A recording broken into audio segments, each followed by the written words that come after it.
So today we're going to continue talking about social psychology, and we're going to pick up about halfway through the chapter. And we're going to mainly be talking about a concept called social influence. And there are three basic motives that are tied with this concept. And these are the hedonic motive, the approval motive, and the accuracy motive. And so you need to be familiar with each of these motives and be able to tell which one is at play in specific situations, and then be able to differentiate between all three of them. The second half of the chapter on social psychology discusses this idea of social influence and how it affects our behaviors and our cognitions. And a good definition of social influence is the ability to control someone else's behavior. And so if you want someone to, say, give you their time, their money, their allegiance, or maybe their affection, you want to consider what it is that they want first. And so in order to influence someone else, you have to understand that there are three basic motives that are going to make them more susceptible to your influence. The first of these motives is the hedonic motive. And this motive is where people are motivated to experience pleasure and they want to avoid experiencing pain. And then the approval motive is where people are wanting to be accepted by others and they want to avoid being rejected. And then finally, the accuracy motive is where people are motivated to believe what is right and they want to avoid believing what is wrong. And we're going to talk a little bit more in depth about each of these motives in the next few slides. So the first motive, the hedonic motive, is the most basic of the three motives. And it emphasizes this idea that pleasure is better than pain, and that human beings are going to do things in order to receive rewards and to avoid punishment. And a good example of when this motive worked pretty well is when Singapore warned its citizens that anyone chewing gum in public is going to face a year in prison and a $5,500 fine. Now, the rest of the world saw this as outrageous, but when all the criticism and the chuckling subsided, the data actually showed that gum chewing fell to an all-time low in Singapore during that time. However, this motive could also backfire, and an example of this is a study that involved children coming in and playing with colored markers, and then they were given an award called a Good Player Award. Now, the children came in the next day and then they were given colored markers as well. But those who had received the Good Player Award were less likely to play with the markers than those who didn't receive the award. And so this was because the children came to think of drawing as something that someone does to receive an award.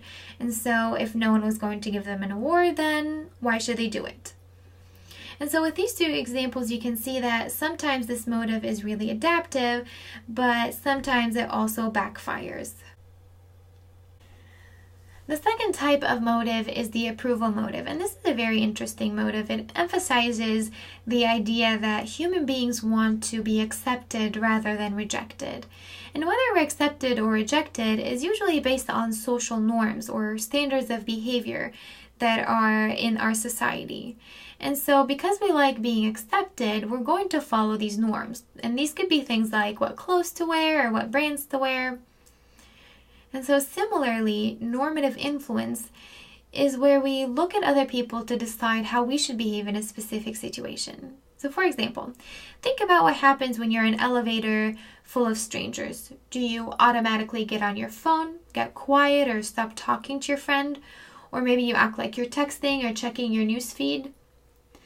Think about how you learned this type of elevator behavior, and notice that that's what people are going to do when you get in an elevator next time. And so we adjust our behavior to how other people are behaving in a specific situation. And so in this sense, they have a normative influence over us. And these norms aren't typically explicitly taught. They're more like unwritten rules, and we learn them quickly and obey them almost all of the time. Now, the last approval motive is the norm of reciprocity, and this is when we feel as though we have to return a favor to someone. And an example of this would be if you receive Christmas cards, you feel the need to send out Christmas cards. Or if your friend paid for lunch, then you feel the need to pick up dinner. And so these are examples of reciprocity that are unwritten rules of society.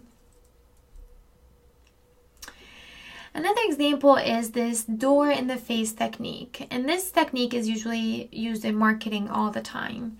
And this is when you ask someone for something more valuable than what you actually want, and you wait for that person to refuse the request or to slam the door in your face. And then you ask that person for what you really want, which is typically a smaller request, and so they're more likely to agree to your request.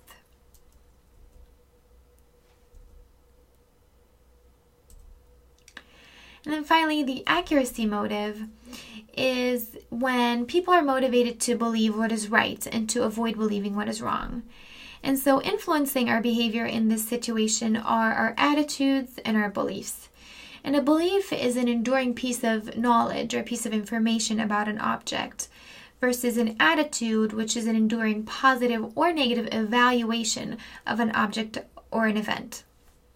And so this leads us to discussing something called informational influence. And it's different than normative influence, where you act a certain way because you care what other people are going to think about you.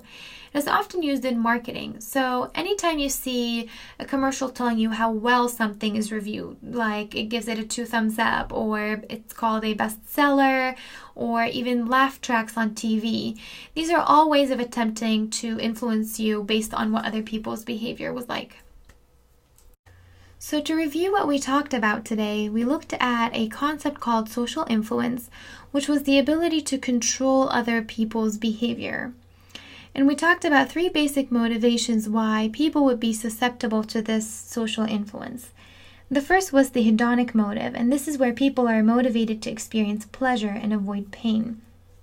And so they can be influenced by rewards and punishments, although we talked about how these motives can sometimes backfire. And then we also talked about the approval motive, and this is where people are motivated to attain the approval of others, and so they can be influenced by social norms, such as the norm of reciprocity.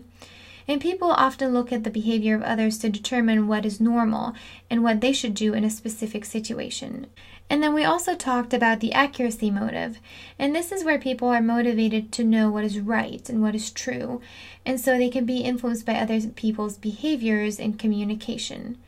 And this motivation also causes them to see consistency among their attitudes and beliefs and actions. And so, like I mentioned in the beginning, you need to be able to differentiate between these motives and be able to tell which one is at play in a specific situation. And that wraps up our lecture for today.